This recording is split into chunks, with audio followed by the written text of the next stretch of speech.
وبركاته نحمده ونصلي على رسوله الكريم أما بعد فأعوذ بالله من الشيطان الرجيم بسم الله الرحمن الرحيم إن الدين عند الله الإسلام ঐতিহ্যবাহী দ্বীনি বিদ্যাপীঠ কাদিরচট মুন্সিপাড়া দারুল উলুম মাদ্রাসা ছাত্র কাফেলা কর্তৃক আয়োজিত সেরাদের সেরা বার্ষিক বক্তৃতা সেমিনারের সম্মানিত সভাপতি এবং বিজ্ঞ বিচারক মণ্ডলী এবং সুদক্ষ পরিচালক এবং আমার সামনে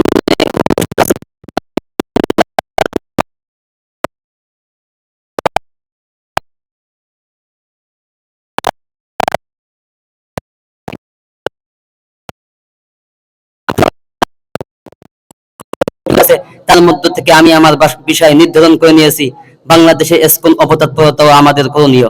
উক্ত বিষয়ের উপর কিঞ্চিত পরিমাণ আলোকপাত করব। আমা তাওফীকি ইল্লা বিল্লাহ।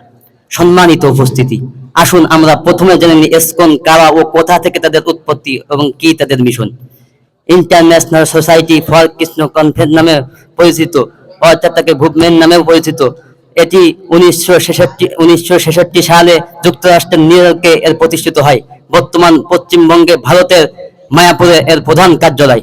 সম্মানিত উপস্থিতি, বাংলাদেশেও ইসকনের কার্যক্রম কর্মসূচি বেশ বিস্তৃত, এমনকি বাংলাদেশকেও ঘিরে রয়েছে তাদের ইসকনের অপতৎপরতা। সম্মানিত উপস্থিতি, সমগ্র বাঙালি ও মুসলমানদের জন্য রয়েছে বিরাট হুমকির কারণ।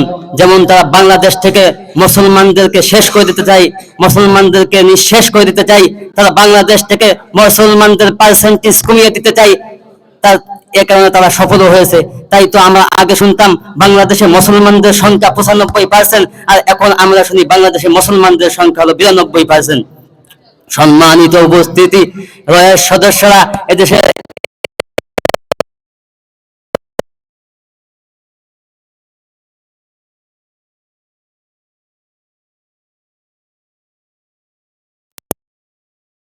বাংলাদেশকে তারা ভারতের অঙ্গরাজ্যে পরিণত করতে চায়। সম্মানিত উপস্থিতি, চট্টগ্রামকে তারা ভাগ করে নিয়ে যেতে চায়। সম্মানিত উপস্থিতি, বাংলাদেশ এবং বাংলাদেশের মধ্যে মুসলমান এবং হিন্দুদের মধ্যে তারা দাঙ্গা বাড়াতে যায়। সম্মানিত উপস্থিতি, শুধু তাই নয়, তারা যুবতী নারীদেরকে ফুসলিয়ে মুসলমান যুবকদেরকে তারা ইসলাম থেকে বের করে দিতে চায়, তাদের ঈমান এবং আমলকে নষ্ট করতে চায়। সম্মানিত উপস্থিতি, এদেশ শাহ আহমদ শফীর দেশ, এই দেশ শাহ জালাল রহমাতুল্লাহ আলাইহির দেশ। এদেশে কোনো ইসকন নামক কোনো সন্ত্রাসী জঙ্গিবাদীদের কোনো ঠাঁই হবে না এদেশে। সম্মানিত উপস্থিতি, এদেশে যতদিন মাদ্রাসা থাকবে, যতদিন দরস-তাদরিস থাকবে, যতদিন উলামা তুলাবা থাকবে, হক্কানি পীর মাশায়েখ থাকবে, যতদিন দাওয়াত ও তাবলীগের কার্যক্রম থাকবে, ততদিন এদেশে কোনো নাস্তিক মুরতাদ এদেশকে নিয়ে কোনো ষড়যন্ত্র কথা বলতে পারবে না, ষড়যন্ত্র করতে পারবে না ইনশাআল্লাহ। সম্মানিত উপস্থিতি, শুধু তাই নয়, আমার এই দেশের দিকে যারা বাঁকা নজরে তাকায় তাদের চোখকে আমরা উপড়িয়ে দেব।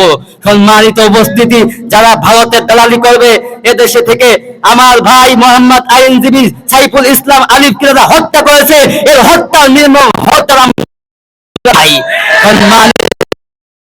এই ইসকন নামক সংগঠনকে এদেশ থেকে বাতিল করে দিতে চাই।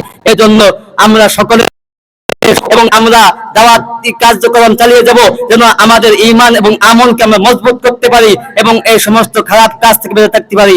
আমার নাযাস্তু মিনাল্লাহি ফাতহুন করিব ওয়া বাশশিরিল মুমিনিন। আসসালামু আলাইকুম ওয়া রাহমাতুল্লাহি ওয়া বারাকাতুহু।